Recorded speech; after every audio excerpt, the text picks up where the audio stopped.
Alright, what's up everybody? Free roam in GTA 6 is about to change for the better. Free roam Let's in get GTA into it. 6 is about to get a lot better in every way. What you saying, everyone? I hope you're good. So today, I want to jump into how Rockstar looks set to evolve the way we free roam in GTA 6. If you do enjoy the video, feel free to like and subscribe, and we'll just dive straight into this one. Free roam will no longer be treated as downtime. So in the older GTA games, free roaming often felt like the space between important moments. Obviously, you'd finish a mission, get back in your car, and follow the GPS to the next marker. Maybe cause a bit of chaos along the way, but the world itself wasn't really asking anything of you. It was busy, but it didn't feel like it really needed your attention. And that approach worked for the time. Obviously, GTA was fast, loud, and constantly pushing you forward. But Rockstar doesn't really build worlds like that anymore. And if Red Dead Redemption 2 showed us anything, it's that Rockstar now sees free roam as something meaningful in its own right. Travel's not going to be a filler. It's always been meaningful, but you feel the bump in liveliness and quality since Red Dead Redemption 2. You really do. Even going back to Grand Theft Auto 5, I feel like there wasn't really much I could do outside of the usual chaos, like messing with NPCs, blowing stuff up, getting chased by the police. I feel like there wasn't much I could do to interact with the world, really. I mean, there's other than like robberies of the grocery stores, and what was the other thing again? Oh, the various sports events around the map. Yeah, it had a decent amount of events. You had the jet ski racing, the regular car races. I think even some BMX, some bike mountain type races too. I don't remember. I rarely ever play those. What else? Tennis, of course, golf, darts. And then there's a system where you can hang out with the boys. Yeah, it had a decent amount of stuff. But you really feel that bump in world interactivity with RDR2. And exploration So seems yeah. to be just optional flavour. It's existing now as part of the whole experience. And when you apply that same philosophy to a modern GTA setting, that's going to naturally change free roam. And it stops being the thing that you rush through and starts to become something that the game wants to encourage you to do. And based on everything Rockstar's done since GTA 5, it feels like free roaming in GTA 6 definitely isn't going to be downtime. And it's going to be where the game actually breathes. And that shift changes how you approach the game without Rockstar needing to spell it out. You're not just moving through the world to get to the next mission anymore. The movement itself will start to matter. The space between objects will feel intentional, and the quiet moments aren't empty, they're actually doing work. And if GTA 6 follows the same logic applied to Red Dead Redemption 2, then free roam isn't going to be there to kill time. It's there to ground you in the world, slow you down just enough that makes everything else hit so much harder when it starts to kick off. So the world's going to be built to be observed, not just to be used. So one of the biggest shifts we're likely to feel is how much attention the world itself will demand. And from what we've seen in the trailers, GTA 6 world looks dense, reactive, and constantly in motion. My marker for an excellent open world is when you set out to do one thing and then you get bombarded by some random event as you're traversing to get to that thing you originally planned to do. And RDR2 had a lot of that. Like I'd be trying to get to like the snow location on the map. I don't know the name of the place. And it would be one place I know the name of is like Blackwater and St. Denis. But either way, I was trying to get to the snow location, and then there's this random guy who would have a broken leg in the forest, somebody who needed help with something. They turned out to be bad and tried to kill me. You know, an open world is good when your intention is to do one thing, and then you get bombarded with multiple events, and then get sidetracked from what you were originally planning to do by those random events. And I heard the rumor that there's 1,300 events, random encounters in GTA 6. I really hope we get bombarded with stuff like that. I really NPCs do. feel less like props and more like part of the system, and environments feel layered rather than flat. And that kind of world design doesn't really make sense if players are expected to blast through it at full speed all the time. Instead, for me, it encourages observation. So you're going to notice how areas change depending on time of day. You'll notice how busy spaces calm down or intensify. And you'll notice patterns, routines, and little moments that happen whether you're involved or not. And that's not accidental. Rockstar's obviously clearly put years into building a world that's going to reward attention. So free roam starts to feel less like, oh, let's just get to the next mission, and more like what's actually happening around me right now. And that's a massive shift for a GTA game. And once a world starts rewarding that kind of attention, free roam naturally slows down without feeling forced, and you stop treating streets and spaces as shortcuts and start treating them as places. And even small decisions, where you drive, where you travel, where you stop, everything becomes more deliberate. And if GTA 6 leans into this the way it looks like it might, free roam won't just be about freedom, it'll be about awareness. And it's not about the game asking you to do less. I think it's about it asking you to notice more. So free roam will start to feel a lot more personal. Yeah. So another thing that changes when free roam slows down is your relationship with the map. So in older GTA games, the map was something you consumed. You just jumped from icon to icon and everything just blurred together. And the locations that were memorable were only memorable because of the missions that happened there. And you knew where things were, but not always why they mattered. So with a more deliberate pace, places start to stick. You remember the roads because you've driven down them dozens of times. You recognize areas by their...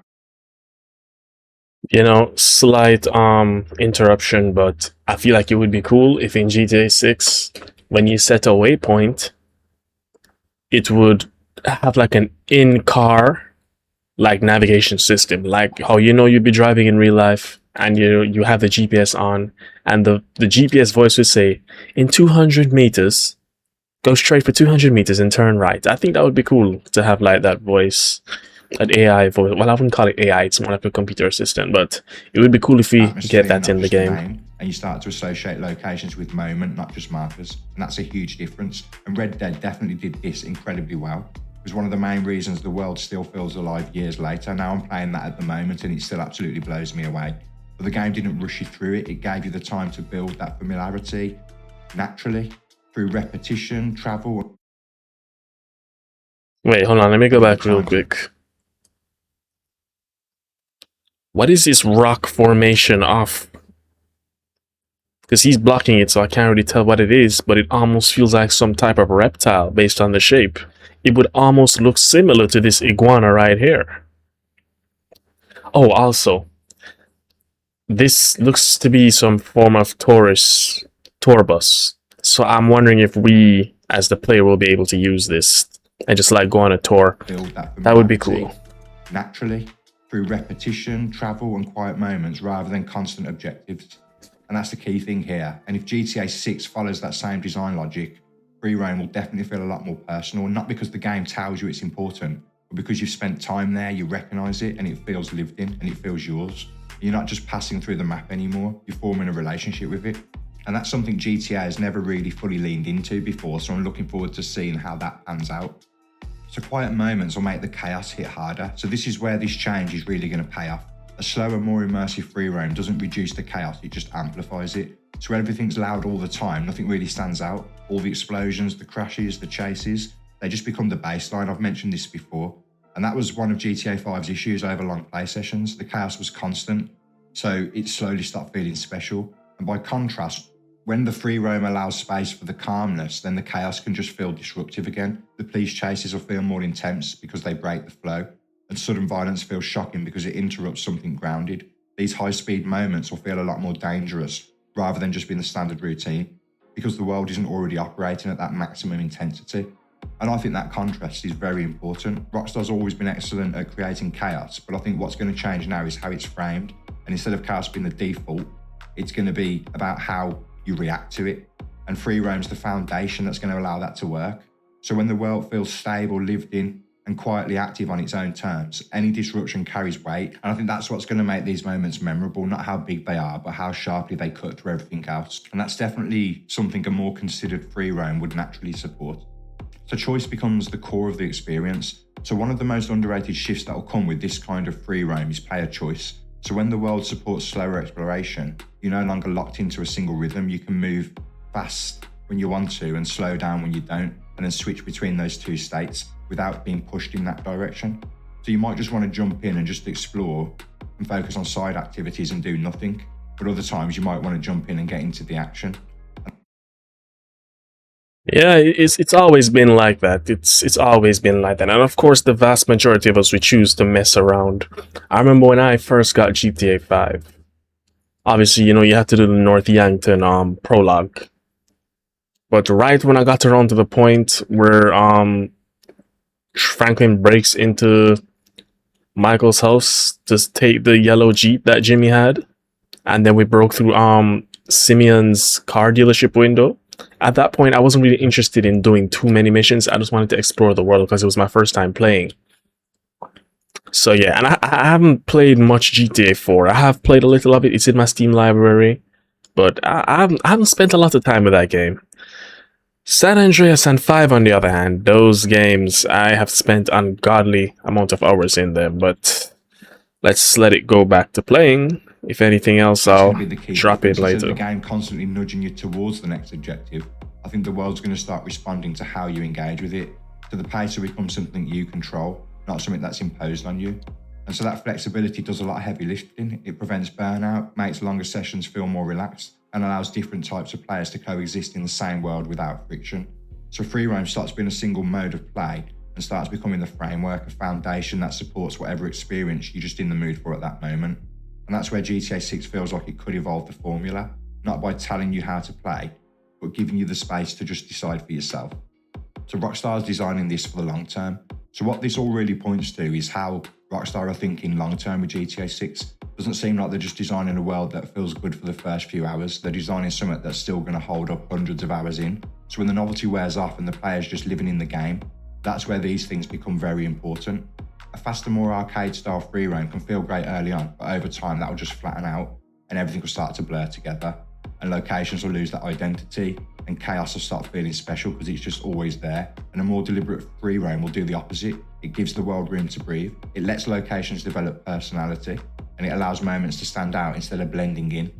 And that's why this shift matters so much. I don't think Rockstar is going to be chasing that short-term excitement. They're building a world that people are going to spend literally years in. What car is this? I need to buy this in That GTA kind of Online. world where free roam still feels engaging after the story is finished is going to be really difficult to get right. But Red Dead 2 proved that this can be done. And we didn't just complete Red Dead 2. We stayed, we explored, and then the role-playing kicked in and all the online. Yeah. And then even to this day, depending on how hard you've played the game, not me, I have stuff to do in real life, like work, but depending on how hard you've played, you're probably still finding new stuff. So you probably still haven't seen all the game messed up off of, even all these years later. So yeah, open world games are just like the games where you get the most value for the money, obviously. And But people kept coming back to it years yeah. later.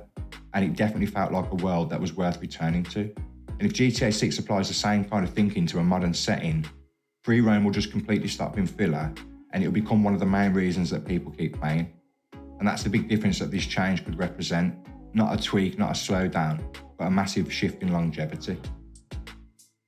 So there we go. It's looking like GTA 6 free roam is going to have some massive changes, but in the best way possible. And based on Rockstar's recent design philosophy and the evolution from GTA 5, the influence from Red Dead 2, it feels like free roam is going to become the heart of the experience, not just that space between missions. And I don't think that shift is just going to change how you move through the world. It's going to change literally how the world feels to exist in. And if Rockstar get the balance right, which I'm sure they will, I think free roam might end up being one of the things that defines GTA 6, not the missions, not the chaos, but just simply the time we're going to be able to spend living inside this amazing world. But I'm really curious to see how you feel about it. What are you expecting from the free roam? Do you want that more slow and more immersive style, or do you prefer the more faster arcade GTA 5 style approach? Be sure to let me know what you think in the comments. I really do enjoy reading. I definitely do prefer a slower pace, but yeah, because you want the freedom and the time to explore. I feel like I'm just saying the same thing over and over that he's been saying, but I feel like it's not set into one pace, because in missions, depending on what you're doing in game, there's going to be moments where things are fast paced, and then in the open world exploration is generally going to be slow paced. But I mean, you can decide even in the open world if you want to make things fast paced or slowed, with all of the systems that will be in effect. So yeah, the choice is ours. If you did enjoy the video, drop a like and subscribe for plenty more GTA 6 content. And you can catch me on X, TikTok and Instagram. And on X, it's Rockstation on X. And once again, thank you for all the support, and I'll see you for the next one. Alright guys, that was it. That was free roam in GTA 6 is about to change for the better. Let's see what the comments are saying. Can't wait for this. I will live a life in this world for sure. We'll prolong everything for as long as possible, just walking around, taking it all in. Pause. I hope there is loads to do which aren't missions. Yes, I agree. I'll be 42 this year. I just hope the game comes out in my lifetime. Been playing since a young teen, okay. Can't wait to explore Mount Calaga and the Grass Rivers and also finally play some pool again. I can't wait to find Easter eggs, do hunting, do side missions, go off-road racing, and check out the mini games.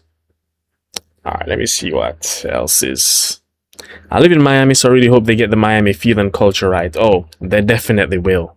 Because with GTA 5, they nailed the location accuracy in comparison to real life. If I remember correctly, on the wiki, I read somewhere that the team went around and took like 250,000 pictures, 250,000 pictures. I think that's what I saw. And then they used that as a framework to build the world. And then they did screenshots of real life versus GTA, and you can see how accurate it actually is to how Southern California looks. But yeah, they definitely will nail it. And this is even more effort being put in than what was in 5. So however good it was in 5, and it was really good, it's going to be even better now. So yeah, that's it for the video. Hope y'all enjoyed. Don't forget to comment, like, share, subscribe. My socials are in the description if you made it this far. I will see y'all in the next one. Goodbye.